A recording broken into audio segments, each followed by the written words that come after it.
అనే వ్యక్తి, ఇంకా ఇటువంటి అన్యాయస్తులు ఎవరైతే ఉన్నారో వీళ్ళంతా కూడా చేసిన తప్పుకు చంపలేసుకొని ప్రజలకు, వెంకటేశ్వర స్వామికి చేసిన తప్పులకు లెంపలేసుకొని క్షమాపణ కోరాల్సింది పోయి ఇదే చంద్రబాబు నాయుడు గారు, ఇదే లోకేష్ అనే చంద్రబాబు నాయుడు గారి కొడుకు, ఇదే పవన్ కళ్యాణ్ అనే ఇంకొక వ్యక్తి, వీళ్ళంతా కూడా కూడబలుపుకొని మళ్ళీ అదే అబద్ధాలను నిజమనిపించే విధంగా చెప్పాలని చెప్పి గోబల్స్ ప్రచారం చేయాలి అన్న దుర్బుద్ధితో, దురాలోచనతో వక్రీకరిస్తూ ఏకంగా ఫ్లెక్సీలు పెడతారు. నేను అడుగుతా ఉన్నా, తప్పుడు సమాచారాలతో, తప్పుడు విషయాలతో, కుల మతాలను రెచ్చగొట్టే విధంగా అబద్ధాలతో ఫ్లెక్సీలు పెట్టే అధికారం ప్రజాస్వామ్యంలో ఎవరికైనా ఉందా అని అడుగుతా ఉన్నా. ఇదే మాదిరిగా మేము కూడా ఫ్లెక్సీలు పెడితే మీరు ఒప్పుకుంటారా అని అడుగుతా ఉన్నా ఇదే చంద్రబాబు నాయుడు గారిని. సూపర్ 6, సూపర్ 7 ఎన్నికలప్పుడు మోసం చేశావు, బాండ్లు ఇచ్చావు, సూపర్ 6, సూపర్ 7 అని చెప్పి ఎన్నికలప్పుడు చెప్పావు, ఎన్నికలు అయిపోయాక మోసం చేశావని చెప్పి ఫ్లెక్సీలు పెడితే ఒప్పుకుంటావా చంద్రబాబు అని అడుగుతా ఉన్నా. అబద్ధాలు చెప్తూ, వక్రీకరిస్తూ అన్యాయాలు చేస్తా ఉన్న ఈ వ్యక్తి మీద ఇలాంటివే ఇంకా ఎన్నైనా చేస్తూ ఫ్లెక్సీలు పెడితే ఒప్పుకుంటారా అని అడుగుతా ఉన్నాను. అబద్ధాలు చెబుతూ, మోసం చేస్తూ, వక్రీకరిస్తూ, దుర్బుద్ధితో ఫ్లెక్సీలు పెట్టి భావోద్వేగాలను రెచ్చగొట్టే కార్యక్రమం ఒకవైపున చేస్తూ, మరోవైపున చంద్రబాబు నాయుడు గారిని ఏకంగా సిబిఐ తన ఛార్జ్ షీట్ వేసిన నేపథ్యంలో ఎన్డీడీబీ, ఎన్డీఆర్ఐ రెండు కూడా ల్యాబ్ సర్టిఫికెట్లు, ఎటువంటి గొడ్డు మాంసము, ఎటువంటి కొవ్వు, ఎటువంటి జంతువుల కొవ్వు, ఎటువంటి మాంసము, ఎటువంటిది లేదు అని చెప్పి ఇచ్చిన సర్టిఫికెట్లు ఒకవైపున ఇస్తే, ఇదే పెద్ద మనిషి చంద్రబాబు నాయుడు గారికి క్షమాపణ చెప్పాల్సింది పోయి చంద్రబాబు నాయుడు గారిని ఎవరైనా ప్రశ్నిస్తే ఎందుకయ్యా ఈ అబద్ధాలు చెప్పావు, ఎందుకయ్యా ఇలా అన్యాయం చేశావు, ఎందుకయ్యా ఇలా వెంకటేశ్వర స్వామి ప్రసాదాన్ని, ఆ ప్రతిష్టను ఎందుకయ్యా దెబ్బతీశావు అని చంద్రబాబు నాయుడు గారిని ఎవరైనా గట్టిగా నిలదీస్తే, గట్టిగా ప్రశ్నిస్తే ఆయన చేసింది ఏమిటి? అంబటి రాంబాబన్న మీద దాడి. ఏ రకంగా దాడి చేశారు? 10:30కు ఆయన గుడికి పోయి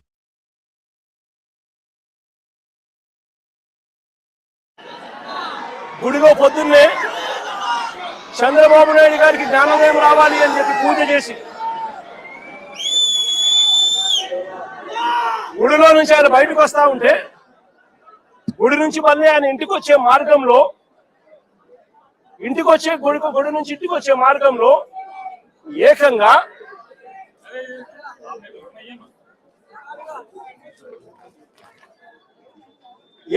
గుడి నుంచి తాను ఇంటికి వచ్చే మార్గంలో ఈ మాదిరిగా కట్టెలు పట్టుకొని,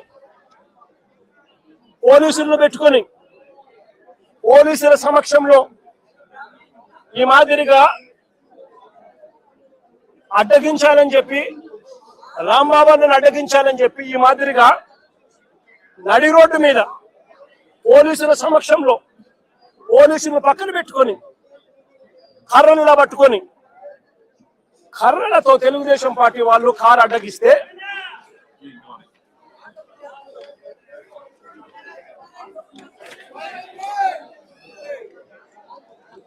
ఈ మాదిరిగా పోలీసులను పెట్టుకొని కర్రలతో ఈ మాదిరిగా కారు అడ్డగిస్తే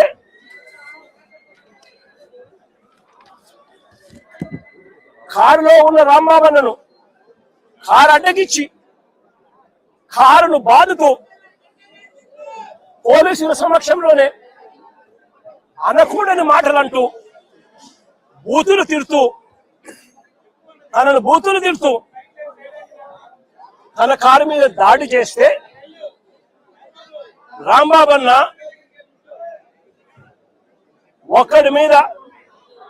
ఒక కారు మీద ఇంతమంది దుండగులు వచ్చి బూతులు తిడుతూ పోలీసుల సమక్షంలో మీడియా కూడా తెలుగుదేశం పార్టీకి సంబంధించిన మీడియాను కూడా అక్కడే పెట్టుకొని వాళ్ళందరి సమక్షంలో బూతులు తిడుతూ రాంబాబు అన్న కారును అడ్డగిస్తే రాంబాబు అన్న వాళ్ళ బూతులు తిట్టినందుకు రెస్పాన్స్ గా రియాక్ట్ అయ్యాడు ఆయన. ఆ రియాక్ట్ అయ్యే దాంట్లో ఆయన నోట్లో నుంచి ఒక్కడే ఉండడం వల్ల ఇంతమంది చుట్టుముట్టి ఆయనను కారును బాదుతా ఉన్నారు. ఒక వైపున ఆయన మీద దాడి జరుగుతూ ఉంది, మరో వైపున ఆయన తిడుతూ ఉన్నారు. అలాంటి సందర్భంలో ఆయన కూడా నోట్లో నుంచి 2-3 తిట్లేమన్నా తిట్టాడు. ఒక రియాక్షన్ గా జరిగింది. నేను అడుగుతా ఉన్నా ఇదే చంద్రబాబు నాయుడు గారిని, ఇదే పవన్ కళ్యాణ్ గారిని, ఇదే నారా లోకేష్ గారిని అడుగుతా ఉన్నా, మీరు తిట్టే తిట్టులకు ఎటువంటి రియాక్షన్ అవసరం లేదు. మీ మీద ఎటువంటి అటాక్ లేకుండానే మీరు రొటీన్ గానే తిరుగుతా ఉన్నారు. ఈ మాదిరిగా ఇదేమి కొత్తగా జరిగేదేమి కాదు. మీరు తిరిగితే ఒక రకంగా ఉంటుంది. అంబటి రాంబాబు అన్న ప్రాణం మీదకి వచ్చినప్పుడు రియాక్షన్ గా ఆయన తిరిగితే మాత్రం ఇంకొక రకంగా దాన్ని చిత్రీకరిస్తా ఉన్నారు. అయినప్పటికీ కూడా రాంబాబు అన్న ఇంటికి వచ్చి 10:30కు అది జరిగితే 10:30, 11:30 గంట 10:30 ప్రాంతంలో అది జరిగితే ఆయన ఇంటికి వచ్చి 12 గంటలకు 1 గంటకు ఆ ప్రాంతంలో ఇంట్లో తాను ప్రెస్ మీట్ కూడా పెట్టి జరిగిన విషయం అంతా కూడా వివరించి, ఆయన పెద్ద మనిషి కాబట్టి, సంస్కారం ఉన్న వ్యక్తి కాబట్టి ఆయన నేను తిట్టకుండా ఉండాల్సింది అని కూడా చింతిస్తూ చెప్పాడు. అంటే తన మీద దాడి జరుగుతా ఉన్నా, తనను ఒక వైపున తిరుగుతా ఉన్నా, అప్పుడు భావోద్వేగంలో ఆయన 2 తిట్లు తిట్టినందుకు ఇంటికి వచ్చి బాధపడి ప్రెస్ మీట్ పెట్టి మీడియా సమక్షంలో ఆయన దీనికి వివరణ ఇస్తూ, అయినా నేను తిట్టకుండా ఉండింటే బాగుండేది, నేను చింతిస్తున్నాను అని సంస్కారం కలిగిన వ్యక్తిగా అంబటి రాంబాబు అన్న వివరణ కూడా ఇచ్చాడు. అంతటి సంస్కారం ఉన్న వ్యక్తిని నిజంగా చేతనైతే పొగడాలి, నిజంగా చేతనైతే పొగడాలి.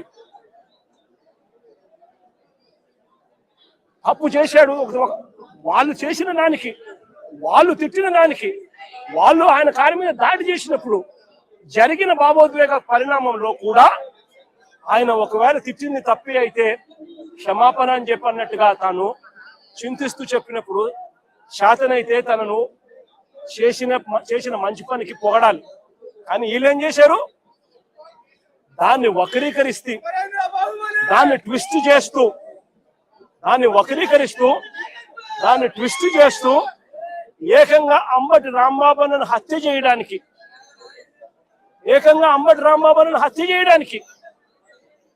ఏకంగా 5 గంటల నుంచి, సాయంత్రం 5 గంటల నుంచి రాత్రి 1 గంట దాకా,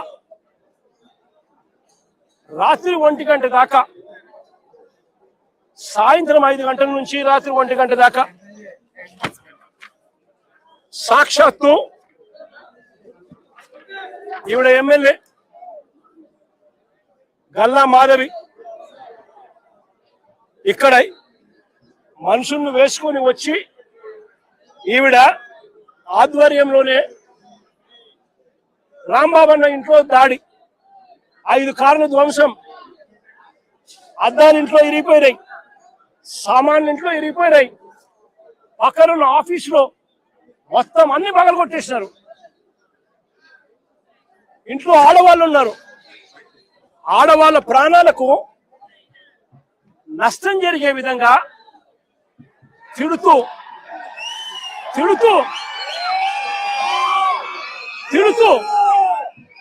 వీళ్ళు వ్యవహరించిన తీరు, ఇది గల్లా మాధవి ఎమ్మెల్యే గారి భర్త సాక్షాత్తు అంబటి రాంబాబు అన్న ఆఫీసును పగల కొడుతూ ఆ రూమ్ లో ఉన్నప్పుడు ఫోటో. నేను అడుగుతా ఉన్నా,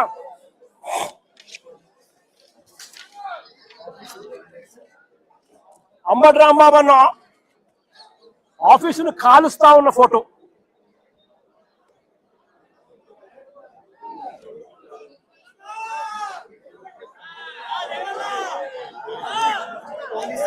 నేను అడుగుతా ఉన్నా, ఇవన్నీ పోలీసుల సమక్షంలోనే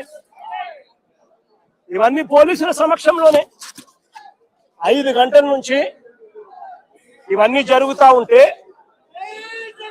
5 గంటల నుంచి రాత్రి 1 గంట దాకా ఇవన్నీ జరుగుతూ ఉంటే పోలీసుల సమక్షంలోనే 5 కార్లు ధ్వంసం చేశారు. ఇల్లు మొత్తం, ఆఫీసు మొత్తం తగలబెట్టారు. ఆఫీసులో సామాన్లన్నీ విరగొట్టారు. ఇంట్లో ఉన్న అద్దాలన్నీ పగలగొట్టారు. ఇంట్లో ఆడోళ్ళు ఉండాలని కూడా చూడుకోకుండా ఏకంగా ఇంట్లోకి వచ్చే కార్యక్రమం చేశారు పోలీసుల సమక్షంలోనే. నేను అడుగుతా ఉన్నా, ఇది హత్యాయత్నం కాదా అని అడుగుతా ఉన్నా, ఇది ఆర్సన్ కాదా అని అడుగుతా ఉన్నా. మరి పోలీసులు దగ్గరుండి ఈ కాన్స్పిరసీలో భాగం కాదా అని అడుగుతా ఉన్నాను.